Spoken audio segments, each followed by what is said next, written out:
You see him every racing morning on Today at the Races with myself, and some days along with other co-host Keith Fustel. You hear him every race day calling the races in the afternoons, and that is Dave Rodman, and he joins me here today. We've got to know each other a lot doing the Today at the Races in the morning, but today I decided to go and get a behind-the-scenes look at Dave Rodman and his contribution to the industry as a whole. And I guess we should just start off with, what's your background? Where'd you come from? I was born in New Orleans, so my dad used to take me to the tracks in New Orleans, so that's how I became a racing fan. Jefferson Downs, which is now defunct, it was like the bread and butter summer track. Of course, the fairgrounds in New Orleans was the main winter track, and so as a child, I mean, that was my background in racing. Way we used to go as racing fans together. And what made you become a track announcer in the first place? It was kind of a winding road. Right out of high school, I began a career in radio, or what I thought was going to be a career in radio, as a disc jockey, you know, playing all the great hits like Donna Summer, Led Zeppelin, and Cheap Trick, and, you know, the hits of back in the late 70s, whatever was popular then.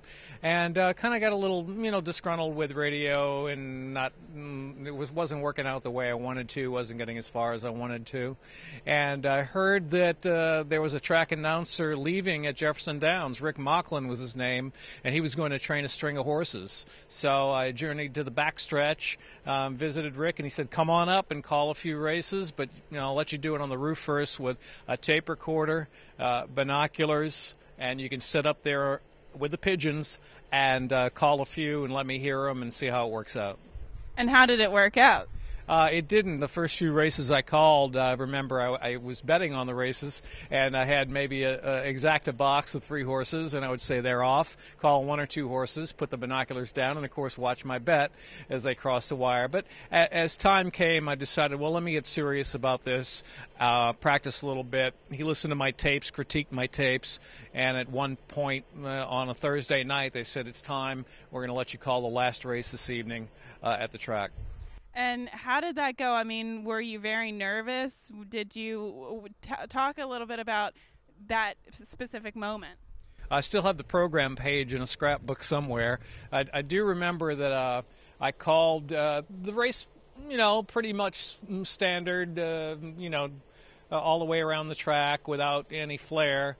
And then the last 16th of a mile, I called the second horse as the winner. But they were desperate. They needed an announcer, and they needed one quickly for next season. They kind of liked my voice, liked the style a little bit, and I got the job for the very next season. Speaking of style, you definitely have a unique style of your own, and I always love watching your race calls because you do some really fun spins on the horses' names or what have you. What would you say is your strong point of your style, and did you emulate anyone growing up in the industry? I listen to all race callers really across the states and overseas, and I don't think I have any one distinctive style. It's kind of like a combination of a lot of people I've heard. I don't know, maybe it's unique, maybe it's not to some people.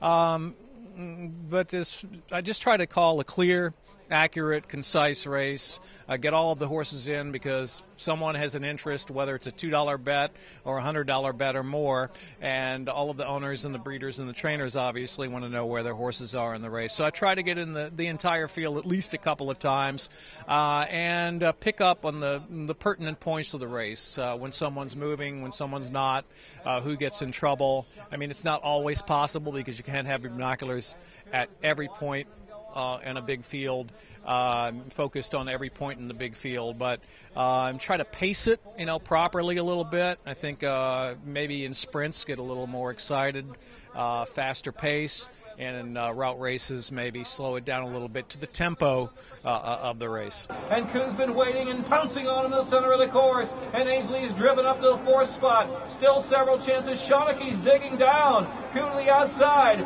Koo's got the momentum now and grabs the lead from Shawneke. And to 3rd is Ainsley. It's going to be Koo. Koo and John Velasquez, 3rd win on the Black-Eyed Susan program. What would you say is the biggest challenge about calling a race at Laurel Park? Laurel's quite different than Pimlico. The number one thing is at Laurel we have two separate finish lines. We got the regular finish line on the turf and dirt, and then of course the second wire on the turf and dirt. As the race caller, I don't move. I'm still at the first wire. So on the mile on the main track and the 5.5 on the turf, basically they'll move away from you very quickly with a 16th to go, and then have to try to call the finish. But it's impossible to do with binoculars because your perspective gets a little bit distorted. So actually calling the finish of those races, I'll refer to, believe it or not, the television monitor to call the finish on the mile dirt and 5.5 turfs. Obviously, you've been in the racing industry for quite some time. There's a lot of talk about how racing has improved or not improved, and how do you think, in your perspective, has it changed overall in the past 20 years? Oh, I mean, simulcasting has changed everything. I mean, just looking at the 30-year span, I mean, I can remember the first simulcast that we had when I worked at Louisiana Downs, ever taking a race from out of state. Oh, wow, it's something big. So yeah, you may not think people are listening or people are watching because you look down on the apron on an average day and you see a couple dozen people scattered around.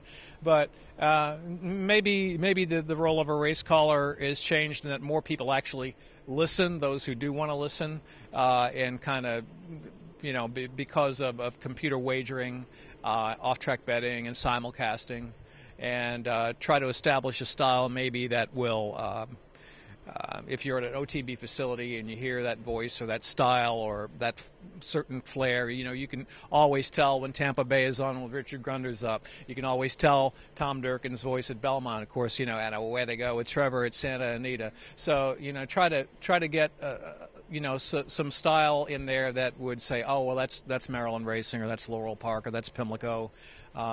Something's going on. Let's watch.